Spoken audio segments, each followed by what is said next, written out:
V4 പട്ടാമ്പിയുമായി അടുത്ത തെരഞ്ഞെടുപ്പിൽ മുന്നോട്ടു പോകാൻ താൽപര്യമില്ലെന്ന് ടി.പി. ഷാജി. സിപിഐയിൽ ചേരുന്നതും കോൺഗ്രസിലേക്ക് മടങ്ങുന്നതും രണ്ടിലൊന്ന് ആലോചിച്ച് തീരുമാനിക്കുമെന്നും ടി.പി. ഷാജി.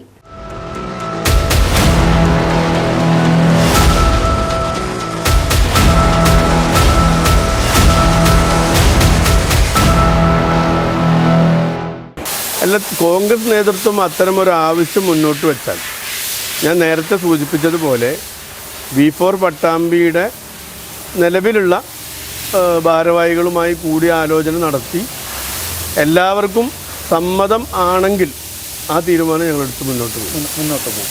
സംസ്ഥാന നേതൃത്വമായി രമേശ് ചെന്നിത്തലയൊക്കെ അടുത്ത ബന്ധം പുലർത്തിയിരുന്ന ഒരാളാണ് ടി.പി. ഷാജി. അതുപോലെ തന്നെ കെ സുധാകരനുമായും അടുത്ത ബന്ധം പുലർത്തിയിരുന്നു.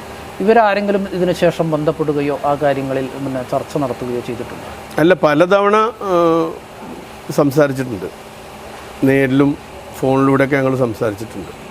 പക്ഷേ അവർക്ക് വളരെ കൃത്യമായി പട്ടാമ്പിയിലെ സാഹചര്യം അറിയാവുന്നത് കൊണ്ട് ഒരിക്കലും പെട്ടെന്നൊരു എടുത്തു ചാടി തീരുമാനം എടുക്കണമെന്ന് ആരും നിർബന്ധിച്ചിട്ടില്ല ഇതുവരെ. ഇപ്പോഴും ടി.പി. ഷാജി ഒരു കാര്യം പറഞ്ഞല്ലോ, ഇപ്പോൾ CPIയുടെ ഭാഗത്തു നിന്ന് ഒരു MLA സ്ഥാനത്തിൻ്റെ ഓഫർ വരുന്ന സമയത്ത് അത് സ്വീകരിക്കുമോ, അതോ കോൺഗ്രസിലേക്കൊരു തിരിച്ചുവരവ് ആവശ്യപ്പെട്ടാൽ, കോൺഗ്രസ് നേതൃത്വം ആവശ്യപ്പെട്ടാൽ ഇതിൽ ഏത് സ്വീകരിക്കാനാണ് താല്പര്യം? ഞാൻ നേരത്തെ സൂചിപ്പിച്ചു, കോൺഗ്രസ് നേതൃത്വമായി ഒരു അഭിപ്രായ വ്യത്യാസത്തെ തുടർന്നാണ് V4 പട്ടാമ്പി എന്ന സംവിധാനം ഞങ്ങൾ ഉണ്ടാക്കിയിട്ടുള്ളത്. V4 പട്ടാമ്പി എന്ന സംവിധാനമായിട്ട് അടുത്ത തെരഞ്ഞെടുപ്പിൽ മുന്നോട്ട് പോകണം എന്ന് വ്യക്തിപരമായി ഞാൻ ആഗ്രഹിക്കുന്നില്ല. എന്നാൽ ഞങ്ങൾക്ക്